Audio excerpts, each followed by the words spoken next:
আসসালামু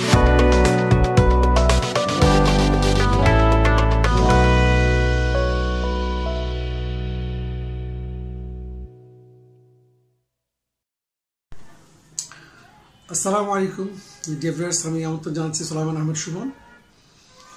বাংলাদেশের অন্যতম বৃহত্তম রাজনৈতিক দল বাংলাদেশ জাতীয়তাবাদী দল এবং তারই অঙ্গ সংগঠন ছাত্র সংগঠন বাংলাদেশ জাতীয়তাবাদী ছাত্রদল, যেটি 1979 সালে প্রতিষ্ঠিত হয়েছিল এবং প্রতিষ্ঠার নেপথ্যে ছিলেন শহীদ রাষ্ট্রপতি জিয়াউর রহমান। তার মূল লক্ষ্য উদ্দেশ্য ছিল বাংলাদেশে ছাত্র রাজনীতিতে একটা আমূল পরিবর্তন এবং ছাত্ররা শিক্ষা দীক্ষা এবং জ্ঞান অর্জনের মাধ্যমে ভবিষ্যৎ প্রজন্ম থেকেই একটি নতুন নেতৃত্ব সৃষ্টি হবে এবং বাংলাদেশকে আধুনিক বাংলাদেশ রূপান্তরের ক্ষেত্রে তারা গুরুত্বপূর্ণ ভূমিকা পালন করবে। কিন্তু অত্যন্ত পরিতাপের বিষয়, গতকালকে খুলনা বিভাগীয় শহরে অবস্থিত কুয়েট খুলনা বিজ্ঞান ও প্রযুক্তি বিশ্ববিদ্যালয়ে যে ঘটনাটি ঘটে গেল সেটা অত্যন্ত দুঃখজনক এবং পরিতাপের বিষয়। সেখানে ছাত্র রাজনীতি ক্যাম্পাসে নিষিদ্ধের বিষয় বা ছাত্র রাজনীতির বিষয়ে বৈষম্য বিরোধী ছাত্র আন্দোলন এবং অন্যান্য ছাত্র সংগঠনের সাথে ছাত্রদল যে একটা বিরোধে জড়িয়ে পড়ল এবং সেটা একটা রণক্ষেত্রে পরিণত হলো। এটা অত্যন্ত দুঃখজনক বিষয়। সেখানে অনেকে আহত হলো। আমরা সেই 1-1.5 দশকের যে পতিত সরকার যে স্বৈর শাসনের যে ইতিহাস অর্থাৎ কুইতিহাস বা ন্যাক্কারজনক ইতিহাস, সেটাকে আবার স্মরণ করে দিল কিনা, যেখানে বাংলাদেশের প্রত্যেকটা বিশ্ববিদ্যালয় ছাত্রলীগ নামক একটা সন্ত্রাসী হেলমেট বাহিনী একক আধিপত্যের মাধ্যমে অস্ত্রের ঝনঝনানি সৃষ্টি করার মাধ্যমে র্যাগিংয়ের মাধ্যমে সাধারণ ছাত্রছাত্রীদের উপর যেভাবে প্রভাব বলয় সৃষ্টি করেছিল, যেভাবে বিশ্ববিদ্যালয়গুলোকে কুক্ষিগত করেছিল, জিম্মি করে রেখেছিল, বিশ্ববিদ্যালয় প্রশাসন থেকে শুরু করে শিক্ষক শিক্ষিকা ভিসি প্রক্টর সবার উপর, সেই ধরনের ঘটনা আমরা দেখলাম ফেসবুকে। আবার সেটার কি পুনরাবৃত্তি ঘটতে চলেছে কিনা বাংলাদেশের ইতিহাসে, যে ঘটনার পরিপ্রেক্ষিতেই বাংলাদেশের ছাত্র জনতা বিক্ষোভে ফেটে পড়েছিল এবং ঢাকা বিশ্ববিদ্যালয়ে এমন বৈষম্য বিরোধী ছাত্র আন্দোলন সৃষ্টি হয়েছিল, সেই ছাত্র রাজনীতি কুছাত্র রাজনীতি বা যে হেলমেট বাহিনীর একটা সন্ত্রাসী ছাত্র রাজনীতি, সেটা নিষিদ্ধের বিষয়ে এবং সেক্ষেত্রে সবাই ঐক্যমত পোষণ করেছিল।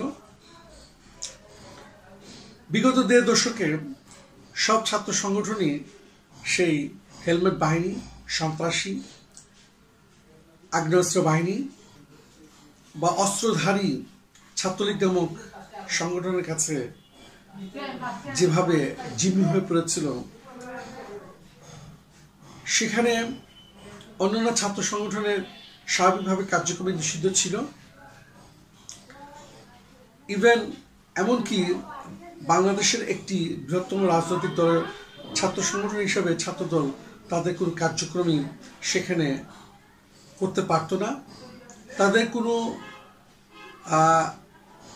সাংগঠনিক কাজ করতে গেলে তাদের উপর চড়াও হতো, তাদের উপর অকথ্য নির্যাতন নিপীড়ন চেপে আসতো সেই আওয়ামী সন্ত্রাসী গোষ্ঠীর মাধ্যমে সেখানে রাষ্ট্রীয় পৃষ্ঠপোষকতা ছিল এবং বলা যায় সেই ১.৫ দশকের ইতিহাস মনে পড়লে এখনো শিউরে ওঠে। ২৪-এর যে গণঅভ্যুত্থান, ২৪-এর যে স্পিরিট, সেটাকে লালন সবাইকে করতে হবে। এক ছাত্রলীগ আওয়ামী লীগ ছাড়া সেখানে প্রত্যেকটা ছাত্র সংগঠনের গুরুত্বপূর্ণ ভূমিকা ছিল, প্রত্যেকটা নাগরিকের গুরুত্বপূর্ণ ভূমিকা ছিল। বিবদমান গ্রুপ সৃষ্টি করে নিজেদের মধ্যে একটা সংঘর্ষ বা একটা ভয়ানক রকম মারামারি দলাদলি হোক, এটা কেউই চায় না, বা ২৪-এর স্পিরিটের সাথে এটা আমি মনে করি যায় না।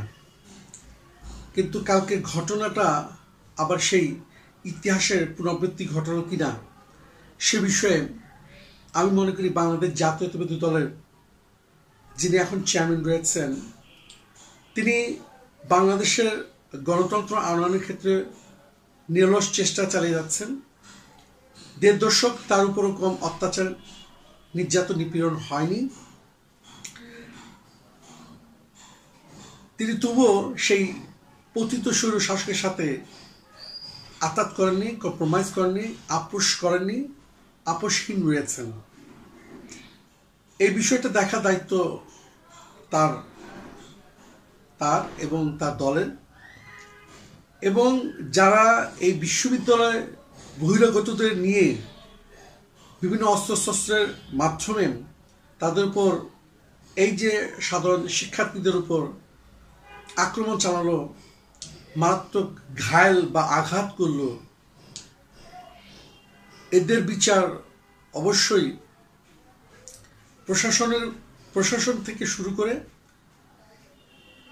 আজকে যারা বাংলাদেশের বৃহত্তম রাজনৈতিক দল বাংলাদেশ জাতীয়তাবাদী দল, ওনাদেরও কাঁধে বর্তায় এবং ওনাদের গুরুত্বপূর্ণ দায়িত্ব রয়েছে। যারা ছাত্রদল নামক অছাত্র রয়েছে বা যারা এই সন্ত্রাসী কার্যকলাপের সাথে অতপ্রতভাবে জড়িত রয়েছে, তাদের বিরুদ্ধে কঠিন থেকে কঠিন ব্যবস্থা নেওয়া, যাতে পরবর্তীতে এই ধরনের পুনরাবৃত্তি না ঘটে। ছাত্র রাজনীতি একটা বিশ্ববিদ্যালয় থাকবে কি থাকবে না, সেটা আমি মনে করি সরকার ছাত্রদের সাথে আলাপ আলোচনার মাধ্যমে নির্ধারণ করবে।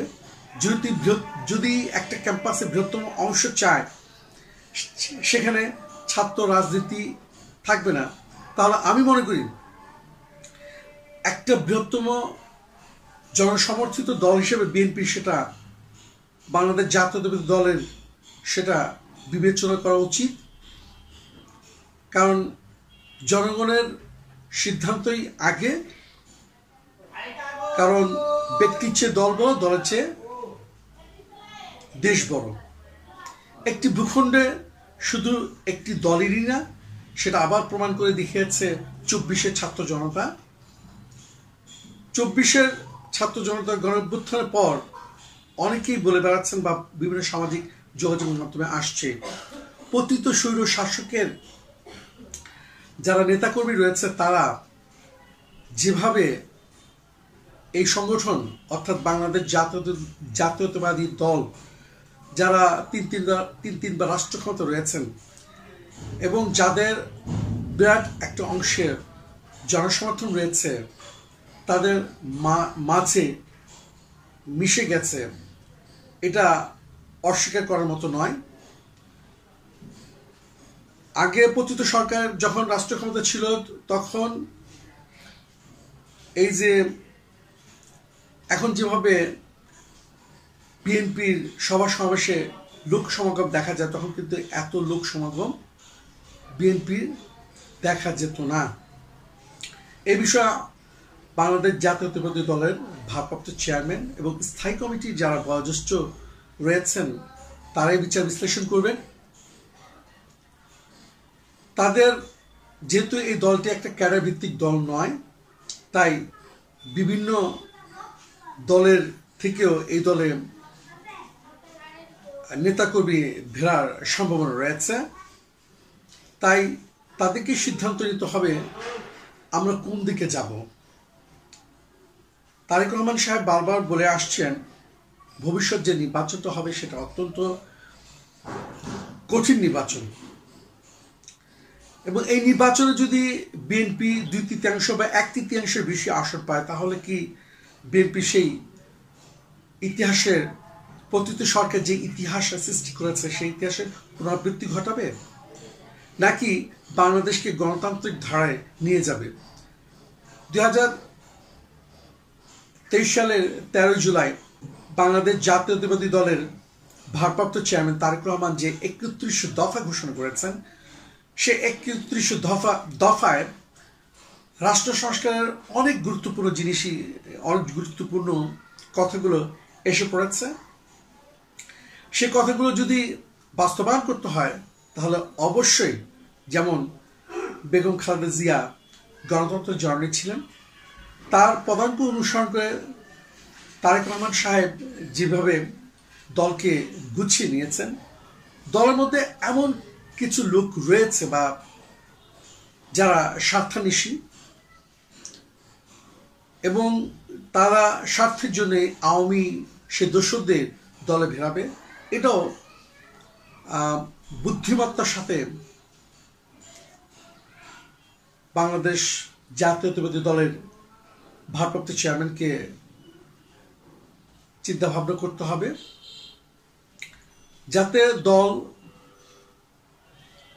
ক্ষতিগ্রস্ত না হয়, যাতে সেই ইতিহাসের, অর্থাৎ যেটাকে আমরা কলঙ্কজনক ইতিহাস বলছি, যেটাকে সবার মধ্যে দ্বিতীয় স্বাধীনতা 24-এর যে 5ই আগস্ট আমাদের দ্বিতীয় স্বাধীনতা হয়েছে, সেটাকে ধারণ করা যায়। 1971 সালের যুদ্ধে বাংলাদেশ জাতীয়তাবাদী দলের প্রতিষ্ঠাতা জিয়াউর রহমান যেভাবে এদেশকে একটি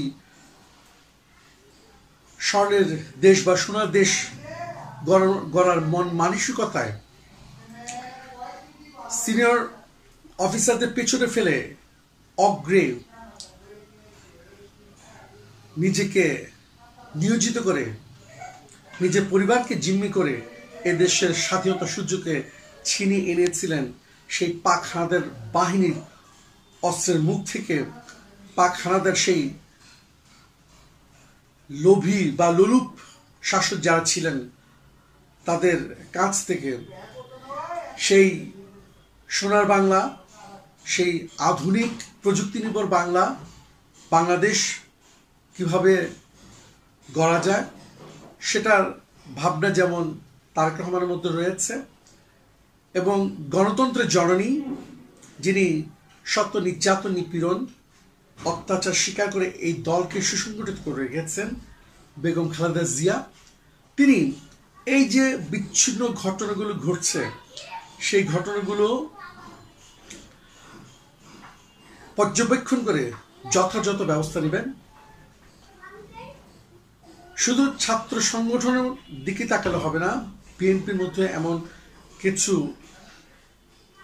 নেতাকর্মী রয়েছেন যারা নিজেদের স্বার্থকে চরিতার্থ করার জন্য এখনই এলাকায় সেই অনেক নেতিবাচক কর্মকাণ্ডের সাথে জড়িয়ে পড়েছেন। আর যদি দেশের একটা দায়িত্বশীল সংগঠন হিসেবে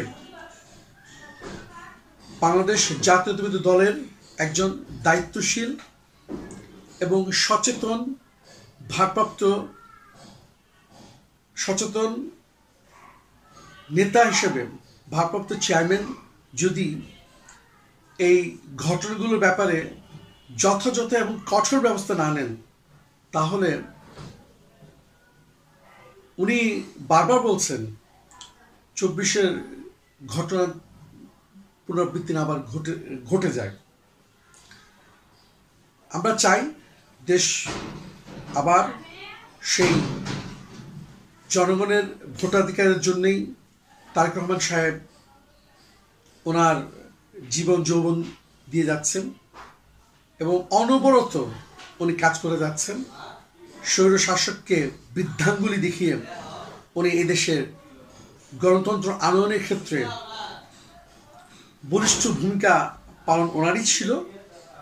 উনি সম্মুখ সমরে থেকে এই দেশের ছাত্র জনতাকে জাগিয়ে তুলেছিলেন। শুধু ছাত্র দল নয়, ছাত্র শিবির, অন্যান্য বাম ডান যে ছাত্র সংগঠন ছিল তাদের সাথে তিনি কমিউনিকেট করে যেভাবে পতিত সরকারকে পালিয়ে যেতে বাধ্য করেছেন,